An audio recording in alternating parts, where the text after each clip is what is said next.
Hi everyone, thanks for clicking the video. It's Paul here from PAL Bushcraft. I'm back down at Trickle Creek today. I can never seem to say trickle for some reason on video. I'm back down at Trickle Creek. River's certainly risen.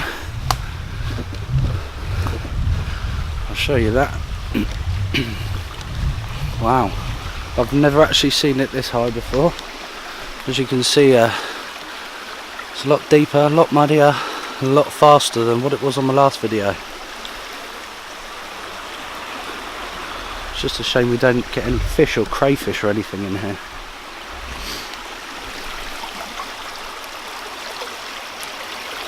Nice to see it flowing though. I'm not actually camping tonight. I'm just out for a bit of an experiment today. One thing I've always wanted to try, which I've never really had the opportunity to do or the time to do, is to process birch to make some birch tar, for basically to use as glue for primitive tools or anything really. So I'm going to give that a bit of a go today. I've watched quite a few videos on YouTube, people doing it. Sometimes they come out with birch oil, which I don't really want. It's not really any good to me. I want the tar so it can set hard and I can keep it in my possibles pouch. Excuse me. I have seen it where people get the oil and there's a lot of water in with it as well, and it is quite wet at the minute, so it might mean me boiling the water off of it before it reduces down and thickens up a bit. Yeah, so first thing first, we're going to need materials. I've got my 2 tins that I need, and I'll walk you through the process. Like I said, it's an experiment, my first time doing it, so hopefully a bit of a learning curve as well.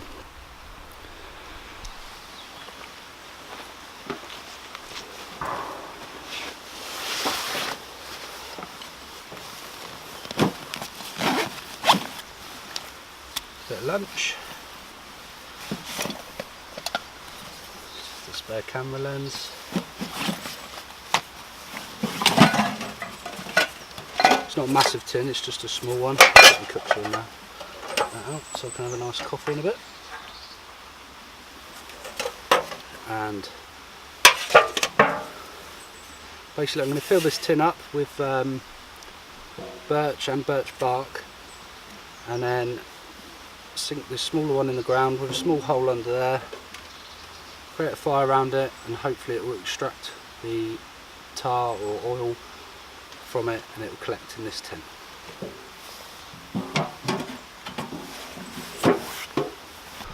So not come down to Trickle Creek just for the sake of it.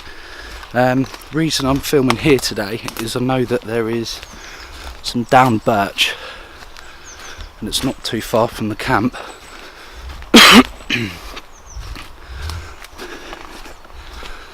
Luckily the guys here have some big decent tools, so I shouldn't make it too much hard work for myself. I don't like hard work. As you can tell, still unfit, throat's still knackered, but just to fill that small tin up I shouldn't need a lot of birch.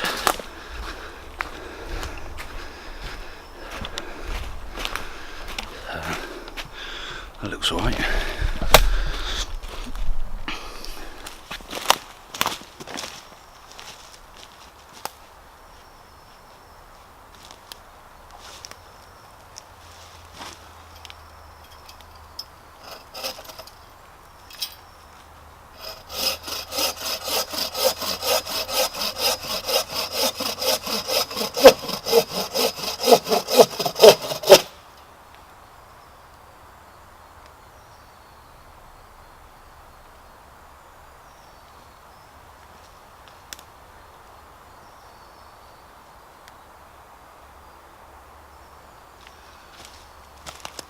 To be honest, I don't really think I'll need much more than that. It's not a massive tin, and from what I've seen online, and people are even getting quarter of a baked bean tin of tar out of almost like a billy can's worth of bark, so I'm hoping I won't actually need a lot. I mean, I'll cram it as full as possible, but see how nice and easy it is with a decent saw. I've got my Laplander and stuff on me, but I don't think there's really any need for it.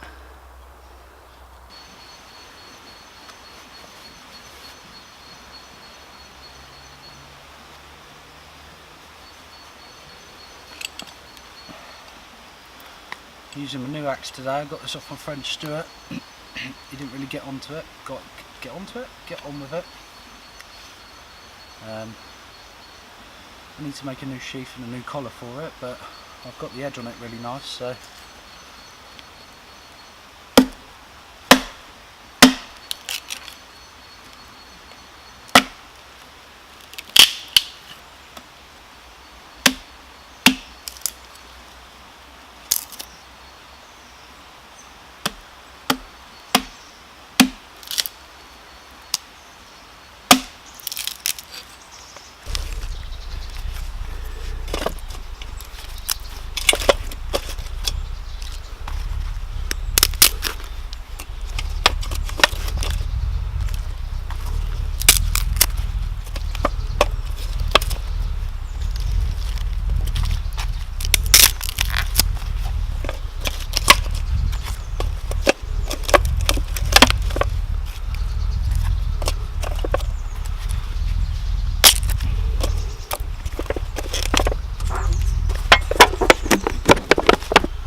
I don't want it too deep. All I literally want is it recessed enough to sit the small tin in, and I can backfill it around it.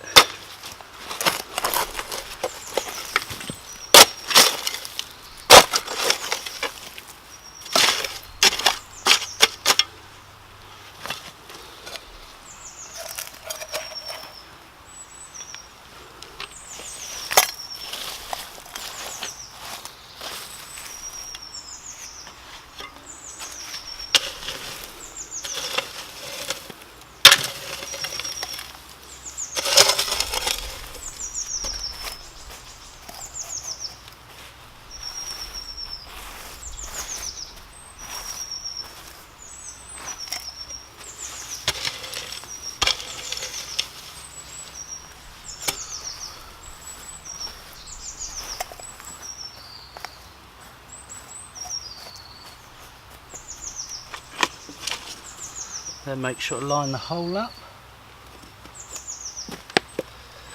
Do this bit by hand.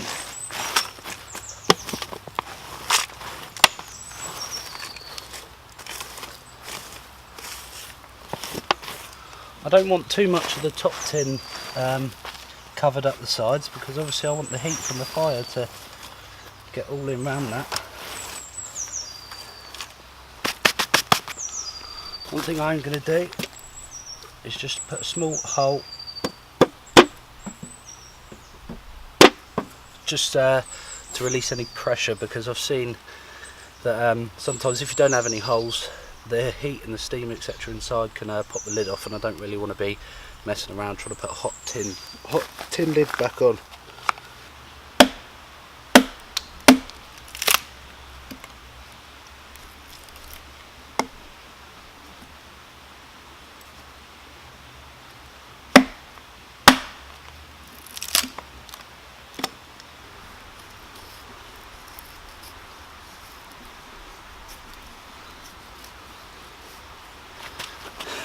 As you can see, feather sticks really aren't my forte. Definitely need a new knife, which I'm going to get in a week or so. Much bigger one. I brought this from a local gun shop. It's carbon steel. To be honest, I literally got it. One thing obviously being carbon steel to get a better edge on it. Another thing having a full tang. The other thing, I really like the handle, the way it's spalted. But it's served its purpose. It's pretty old now.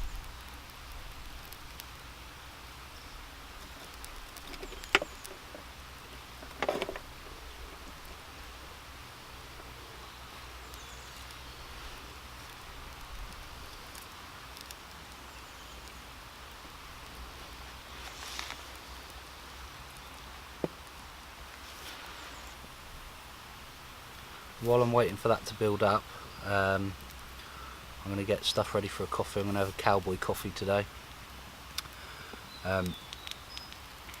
From what I've seen online, once this is set up and burning, it needs to be burning for about an hour. Whether that's just with birch bark, I don't know. I don't mind doing it for a couple hours. I'm here all day anyway.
Right, now the fire's going, I'm going to go and find a nice green bit of wood to make a bit of a kebab. I brought some salami with me, so I just want a green bit to almost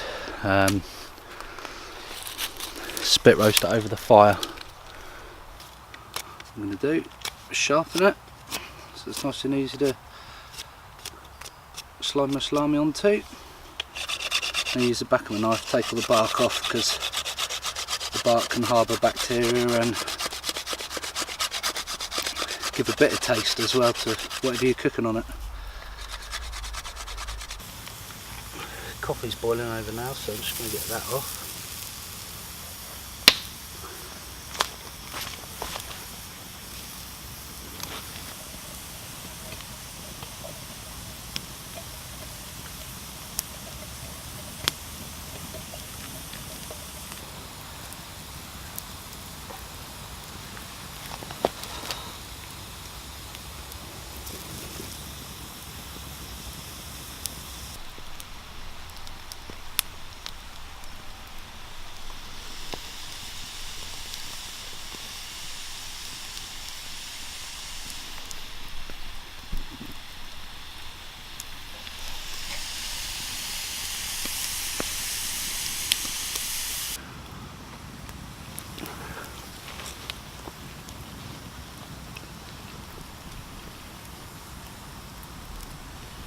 Oh, losing a bit there.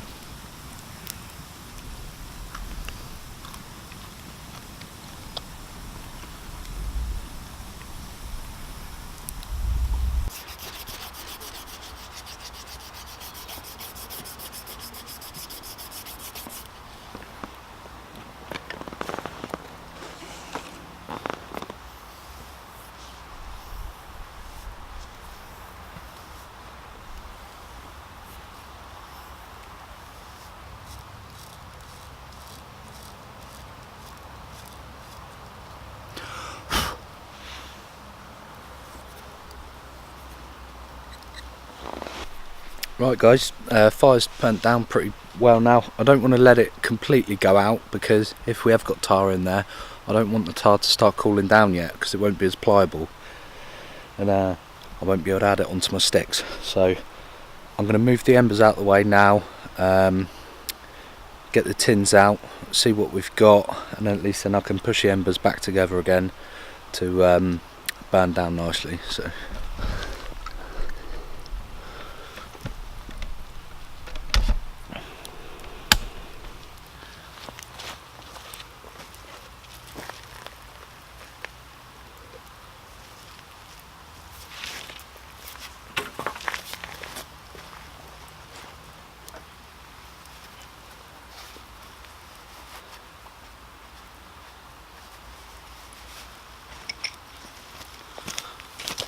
as you can see, I've made up my 2 sticks ready to put my tar onto if we've got any.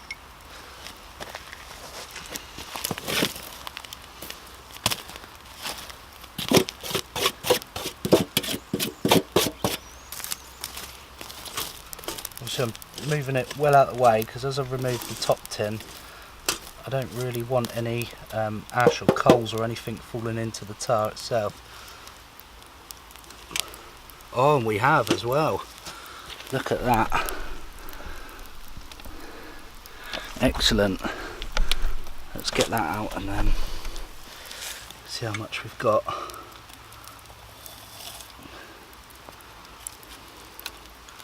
There's quite a bit there. I think, as I thought, there's quite a bit of water in there as well, so I might try and boil that off if I can. Oh, look at that. Perfect charcoals.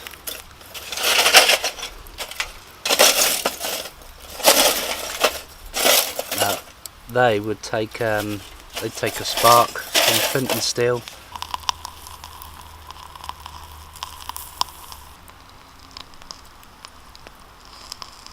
Right, the tar's really starting to thicken up now. You can see it almost looks gloopy, and we're getting a lot more jet black on our stick, which means the water content has gone down massively. I did stick it back on the embers for a couple of minutes just to draw out any last bits of moisture, but you can see how thick it is now, and the more it's cooling down, the longer I wait, it's just getting thicker and thicker. So it's definitely, patience is definitely the key to it.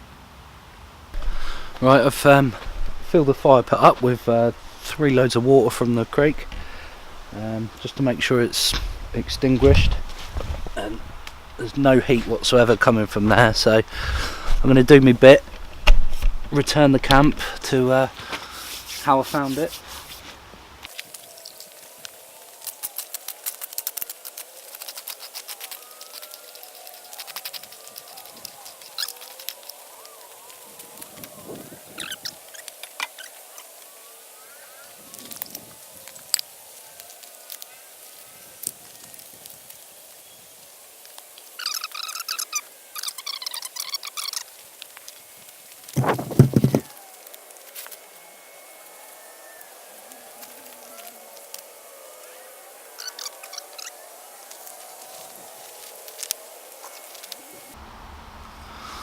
There we go, glue you can make out in the woods.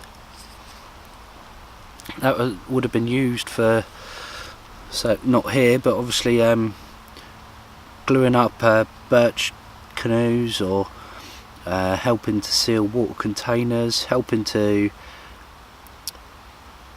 adhere like arrowheads onto spears, I should think, and also thin enough if you had a paintbrush, say if you made something you wanted to protect, a bit like what you would have used creosote on your fence at home, that will help seal it and protect it.